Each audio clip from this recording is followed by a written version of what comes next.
Chapter 21. Calpurnia stopped shyly at the railing and waited for Judge Taylor's attention.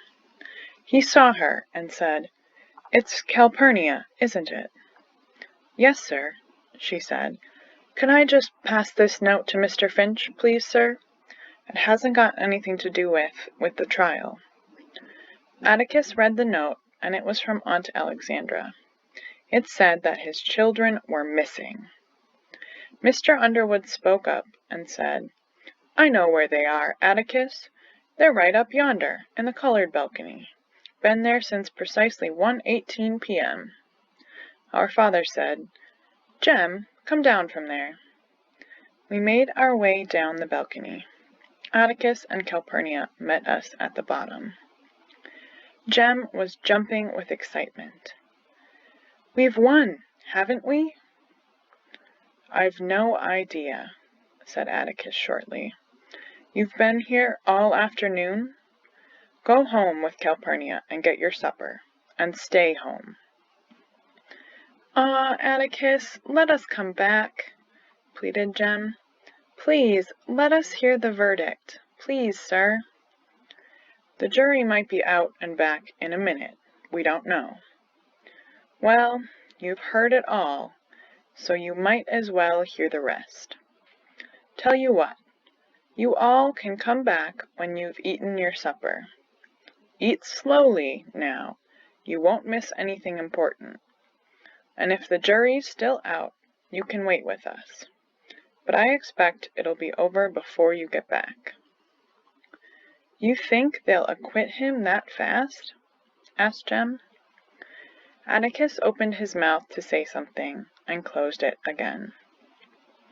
Calpurnia marched us home and was very angry with us.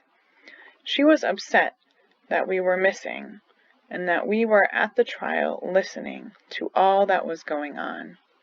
She didn't think it was fitting for children to hear. "Mr. Jem, I thought you were getting some kind of head on your shoulders. The very idea! She's your little sister. The very idea, sir. You oughta be perfectly ashamed of yourself. Ain't you got any sense at all?" Jem was chuckling. "Don't you want to hear about it, Cal?" "Hush your mouth, sir. When you oughta be hanging your head in shame, you go along laughing," Calpurnia scolded. Jem was still grinning. Calpurnia agreed that we could have dill over for supper. Aunt Alexandra met us and almost fainted when Calpurnia told her where we were. Reverend Sykes had saved our places. We were surprised to see that we had been gone an hour. "Nobody's moved, hardly," said Jem. The jury had been out for about 30 minutes. Jem smiled. "Don't fret, we've won it," he said wisely. "Don't see how any jury can convict on what we heard." "Now, don't you be so confident, Mr. Jem," warned the Reverend. "I ain't never seen any jury decide in favor of a colored man over a white man." Jem spoke for a while on his ideas on the law regarding rape. Time had passed, and it was getting close to 8. Atticus was walking around the jury box area, and Mr. Gilmer was standing at the windows talking to Mr. Underwood. The courtroom was so still. I was past tired. When the clock had bonged 11 times, that means it was 11 p.m., I allowed myself a short nap. I jerked awake and made an effort to remain so. I looked around and saw the people sitting below. Dill was sound asleep, his head on Jem's shoulder, and Jem was quiet. The courtroom reminded me of the day when Atticus shot the rabid dog. Mr. Heck Tate came in and said, "This court will come to order," in a voice that rang with authority. Mr. Hecate left the room and returned with Tom Robinson. What happened after that had a dreamlike quality.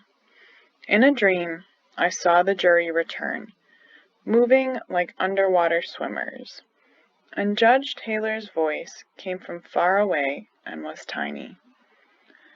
A jury never looks at a defendant it has convicted, and when this jury came in, not one of them looked at Tom Robinson. The foreman handed a piece of paper to the judge. I shut my eyes. Judge Taylor was polling the jury. Guilty, guilty, guilty.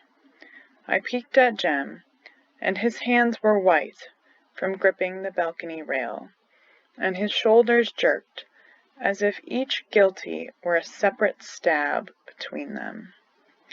Someone was punching me, but I was reluctant to take my eyes from the people below us, and from the image of Atticus's lonely walk down the aisle.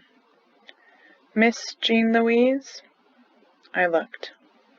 All around us, and in the balcony on the opposite wall, the Negroes were getting to their feet. Reverend Sykes's voice was as distant as Judge Taylor's. Miss Jean Louise, stand up. Your father's passing.